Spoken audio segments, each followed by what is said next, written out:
যখন তুমি নিজের রক্তের মানুষের দ্বারা কষ্ট পাবে, তখন তুমি একবার নবী ইউসুফ আলাইহিস সালামের কথা মনে করো। তিনি কিভাবে নিজের ভাইয়ের দ্বারা প্রতারিত হয়েছিল। যখন তোমার বাবা মা না বুঝেই তোমার বিরুদ্ধাচরণ করে, তখন নবী ইব্রাহিম আলাইহিস সালামের কথা মনে করো। তার বাবা তাকে আগুনে নিক্ষেপ করায় ভূমিকা রেখেছিল। যখন তুমি সমস্যা থেকে পরিত্রাণের জন্য কোনো পথ পাবে না, তখন ইউনুস আলাইহিস সালামের কথা ভেবো।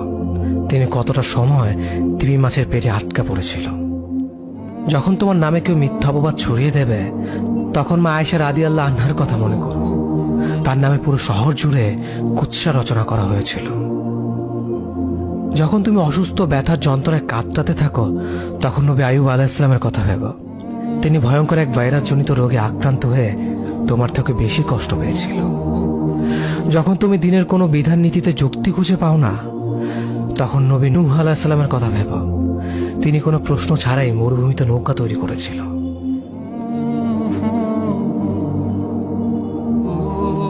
যখন তুমি আত্মীয়স্বজন, পরিবার, বন্ধু বান্ধবের কাছে হাসির পাত্রে পরিণত হও, তখন তুমি শেষ নবী হযরত মুহাম্মদ সাল্লাল্লাহু আলাইহি ওয়াসাল্লামের কথা ভেবো। রাসূল সাল্লাল্লাহু আলাইহি ওয়াসাল্লাম বলেছিলেন, সবচেয়ে বড় পরীক্ষা দিয়ে সবথেকে বড় পুরস্কার আসে। যখন আল্লাহ কাউকে ভালোবাসেন, তখন তাকে পরীক্ষা করেন, এবং যে এই পরীক্ষাগুলো মেনে নেয়, সে আল্লাহর সন্তুষ্টি অর্জন করে। আর যে অভিযোগ করে, সে তার ক্রোধের পাত্র হয়। হে আল্লাহ, তোমার কথা মনে করা, তোমার প্রতি কৃতজ্ঞ হওয়ার এবং তোমার ইবাদত করার তৌফিক আমাদের দান করো। আমিন।